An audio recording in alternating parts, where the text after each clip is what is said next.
जी, मैं दुरानी साहब आपसे पूछना चाहता हूं कि आसिम मुनीर गए थे तेहरान, वहां पे 3-4 दिन रहकर आए।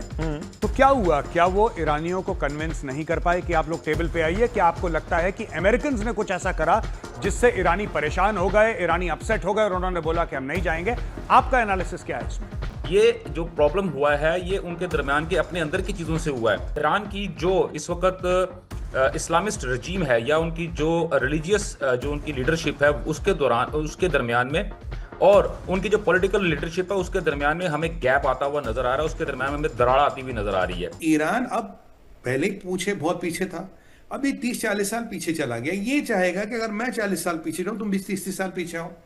भाई ऐसा थोड़ी कि यूएई इतना तरक्की करे, सऊदी इतना तरक्की करे, हम 40 साल पीछे जाए। ये नहीं मानेंगे, क्योंकि अगर रिजीम बदल गई, मान लीजिए कल को शाह का बेटा आता, कुछ आता, तो एक आगे की बात होगी, एक डेवलपमेंट की बात होगी, पीस की बात होगी। फिलहाल ये जो रिजीम है इसमें कोई पावर सेंटर नहीं है, इसमें किसी के हाथ पावर नहीं है। ये कुछ ना कुछ रायता फैलता रहेगा। ये पाकिस्तान जैसा, अफगानिस्तान जैसा सिनारियो हो गया। देखिए अफगानिस्तान में क्या परिस्थिति है, वॉर लॉर्ड्स हैं, हर एक वॉर लॉर्ड के पास अपना अपना क्षेत्र है, राइट। वो छोटा छोटा बादशाह अपने अपने क्षेत्र का है। इन वॉर लॉर्ड्स का एक समावेश, जिसे हम ये वाला तालिबान कहते हैं। जो पहले वाला तालिबान था और इस वाले तालिबान में बहुत फर्क है। करीब 30 जिहादी संगठन अंदर है इस तालिबान के। ठीक वही परिस्थिति। भाई यहाँ कई सारे फैक्शंस, कई सारे फोर्स होंगे, एक कॉमन मिनिमम प्रोग्राम सा बनेगा, कुछ कुछ करके चलते रहेंगे। ओवरऑल ना जिएंगे ना जीने देंगे, क्योंकि पैसे इनके पास रहेंगे। ये जिएंगे ना जीने देंगे, पूरी कोशिश करेंगे न्यूक्लियर बम बनाने की। मैं आपसे एक बात ये पूछना चाहता हूं, इसका मतलब आप ये कह रहे हैं जैसे कि अरक्ची साहब जो उनके फॉरेन मिनिस्टर हैं, वो ट्वीट करते हैं, कहते हैं कि स्ट्रेट ऑफ हॉर्मुज खुला हुआ है, अचानक 24 घंटे के बाद वो बंद हो जाता है और ईरानी मीडिया में ये भी आता है कि साहब इन्होंने तो ऐसे ही ट्वीट कर दिया और ऐसे थोड़ा ना होता है। यानी कि इस तरीके से आपको स्ट्रेन नजर आते हैं। क्या आप उसी की तरफ हिंट कर रहे हैं? कि बिल्कुल ऐसे। अब ये अमेरिका में हर चीज पैसे से तोली जाती है। अमेरिका क्या फायदा, अमेरिका क्यों करे? अब उनके लॉन्ग टर्म समीकरणों में ये ट्रंप पे डिपेंड करता है, क्या वो अभी एग्जिट करना चाहता है और बोल भाई सुलटो आपस में, और क्या या वो पूरा मसला खत्म करना चाहता है। ये टोटली ट्रंप का डिसीजन है। और अमेरिकन हमेशा अपने फायदे की बात सोचते हैं, अपना पैसा सोचते हैं। अब यहाँ क्या होगा क्या नहीं होगा, अगर अमेरिका भी एग्जिट मारता तो इसराइल के लिए बड़ी मुश्किल होने वाली है। इसराइल क्या चाहता है? इसराइल चाहता है यूरेनियम जाए, इसराइल चाहता है बैलिस्टिक मिसाइलों वाला मसला खत्म हो, इसराइल चाहता है प्रॉक्सी जाए और ये रेजिम बदले। इसराइल के ये 4 ऑब्जेक्टिव है। अमेरिका का नंबर 1 ऑब्जेक्टिव यूरेनियम, मिसाइल थोड़े कम हो जाए, अमेरिका को वैसे मिसाइल से दिक्कत नहीं, रेजिम ना बदले तो एक मॉडरेट से लो आए जो ऐसे जो अमेरिका का कंट्रोल में हो। और जो अमेरिका का तीसरा मसला है वो है कि प्रॉक्सी जो है इनको मिनिमलिस्टिक कर दो, खत्म मत कर दो, मिनिमलिस्टिक कर दो, तंग वंग ना करे। ठीक है जी। और सबसे बड़ा कमर्शियल ऑब्जेक्टिव क्या है अमेरिका का? भाई मेरे हाथ ईरान के तेल पे लग जाए, मैं ईरान का तेल कंट्रोल कर लूं।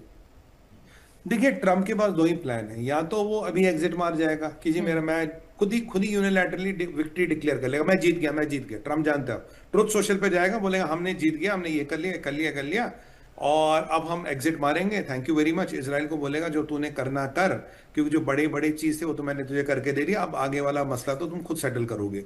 और तुमने टाइम मांगा था, तुम्हारा असला बारूद हम देता रहेंगे, हमें पैसे भेजते रहो, तो अपना सेटल कर तो ये आपकी जद्दोजहद जारी रहेगी। ठीक है जी। दूसरा मसला है कि मैं सोचता हूं कि अब मैं इस युद्ध को पूरा खत्म कर लूं, क्योंकि जो मिडिल ईस्ट के पार्टनर भी है वो अमेरिका को ये कह रहे हैं यार अगर ये रिजीम एज इट इज रही है, मुल्ला रिजीम, तो ये ना जिएगी ना जीने देगी। क्योंकि देखिए ईरान अब पहले ही बहुत पीछे था, अभी 30-40 साल पीछे चला गया। ये चाहेगा कि अगर मैं 40 साल पीछे रहूं तुम 20-30 साल पीछे आओ। भाई ऐसा थोड़ी कि यूएई इतना तरक्की करे, सऊदी इतना तरक्की करे, हम 40 साल पीछे जाए। ये नहीं मानेंगे, क्योंकि अगर रिजीम बदल गई, मान लीजिए कल को शाह का बेटा आता, कुछ आता, तो एक आगे की बात होगी, एक डेवलपमेंट की बात होगी, पीस की बात होगी। फिलहाल ये जो रिजीम है इसमें कोई पावर सेंटर नहीं है, इसमें किसी के हाथ पावर नहीं है। ये कुछ ना कुछ रायता फैलता रहेगा। ये पाकिस्तान जैसा, अफगानिस्तान जैसा सिनारियो हो गया। देखिए अफगानिस्तान में क्या परिस्थिति है, वॉर लॉर्ड्स हैं, हर एक वॉर लॉर्ड के पास अपना अपना क्षेत्र है, राइट। वो छोटा छोटा बादशाह अपने अपने क्षेत्र का है। इन वॉर लॉर्ड्स का एक समावेश, जिसे हम ये वाला तालिबान कहते हैं। जो पहले वाला तालिबान था और इस वाले तालिबान में बहुत फर्क है। करीब 30 जिहादी संगठन अंदर है इस तालिबान के। ठीक वही परिस्थिति। भाई यहाँ कई सारे फैक्शंस, कई सारे फोर्स होंगे, एक कॉमन मिनिमम प्रोग्राम सा बनेगा, कुछ कुछ करके चलते रहेंगे। ओवरऑल ना जिएंगे ना जीने देंगे, क्योंकि पैसे इनके पास रहेंगे।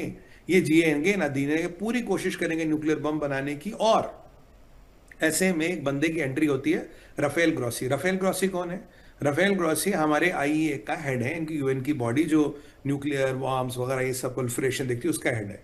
वो कह रहा कि भैया अगर ईरान को नहीं रोका और तुमने ऐसे सस्ते में जाने दिया अभी, तो करीब 20 कंट्रियां दुनिया में ऐसी जो न्यूक्लियर बम बनाने की कवायद शुरू कर देगी, एडी चौथी का जोर लगा लोगे। अभी तुम्हें एक ईरान से लुपटना है, हो सकता कल को 20 कंट्रियां आ जाए।